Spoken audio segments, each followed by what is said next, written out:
Hello, hello, babu unanisikia? Wabirenge abantu barabahemukira ndetse babahanga amaso bakabakoza isoni. Wowe ntuzuhemuka kandi ntukoza isoni, habwa ikuzo Mana yacu kuko urabikwiriye.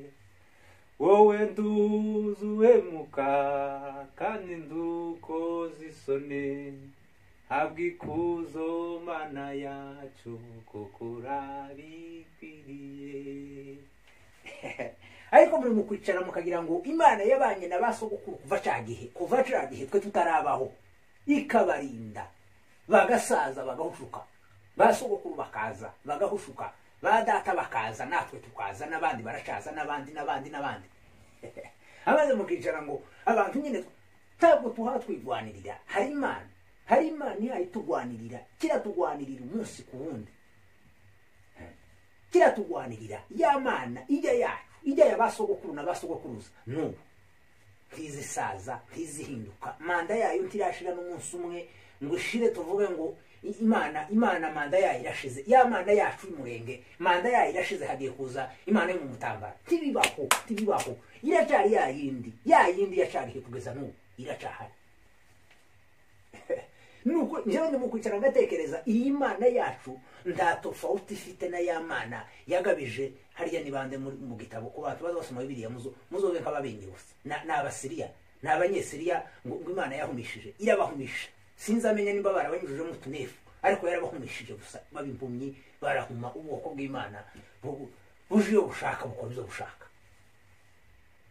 Gusa mfite ikibazo kimwe kandi kimbabaje, hakika ya Mungu. Mfite ikibazo kimwe kandi kimbabaje. Mbabajwe n'ukuntu Imana ihayitugwanirira, Imana iri mu ruhande rwacu, ihayibana natwe, amaze tukagira abantu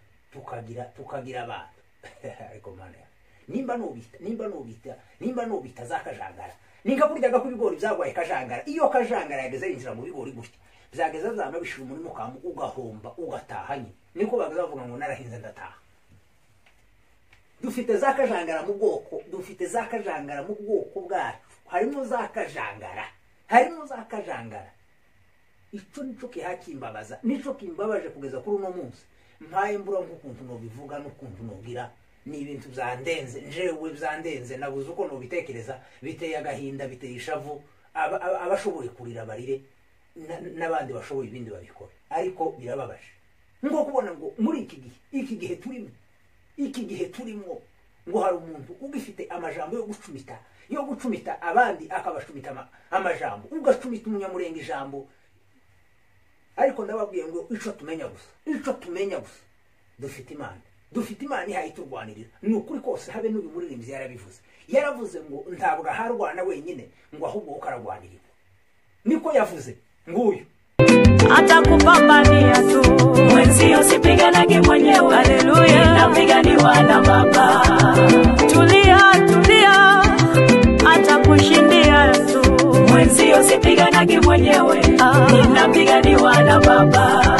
Ibindi byose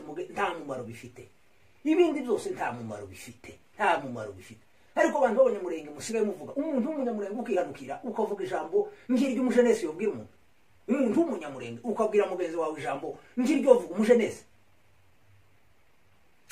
Ndababwiye ngo muhaguruke mugende mureke ibi bintu nyabuna twagiye mu mwuka bw'Imana, ibi bintu twagiye mu mwuka byayo.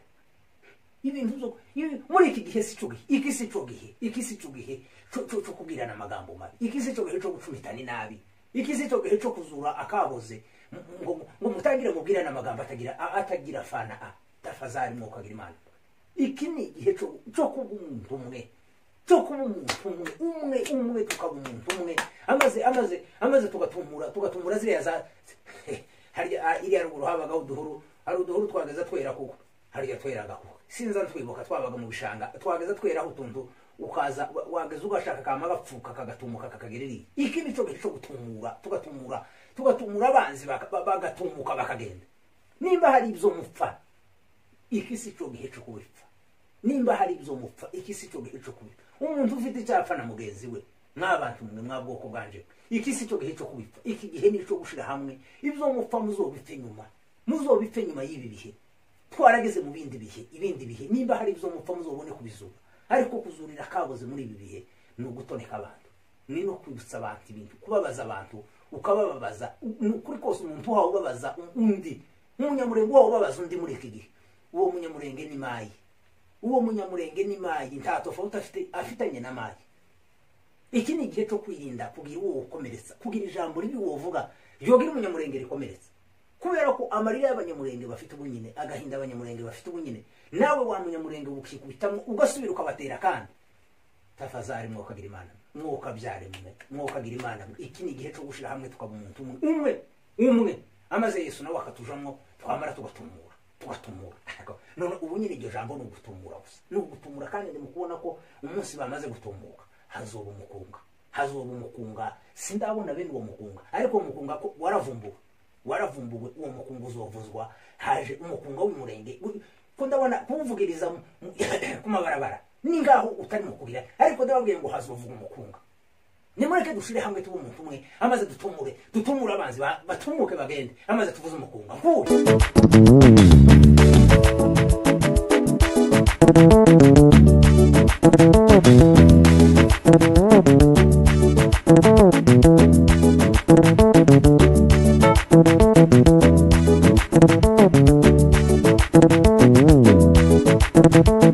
nukuri kose jewe nari babwiye ngo mureke tuba iki gihe ntabwo ari cyo gucumitana amagambo ngo tubirane amagambo adafite amahana adafite icyo agamije ukicara gusaba umunyamurenge ukamutekereza ngo ubwire abandi bati nabi kandi kurya ubu nyine umunyamurenge wawe ubwiye undi nabi si umunyamurenge gusa si umwe ububwiye nimba wibwiye ngo ugiye kuvuga inabi wibwiye umuntu ntabwo ari umunyamurenge wibwiye abanyamurenge twese kuko twese ikibazo dufite ni kimwe agahinda dufite ni kamwe ndabasaba ngo mureke tugire umutima umwe dushire hamwe tuba umuntu umwe amaze dutumure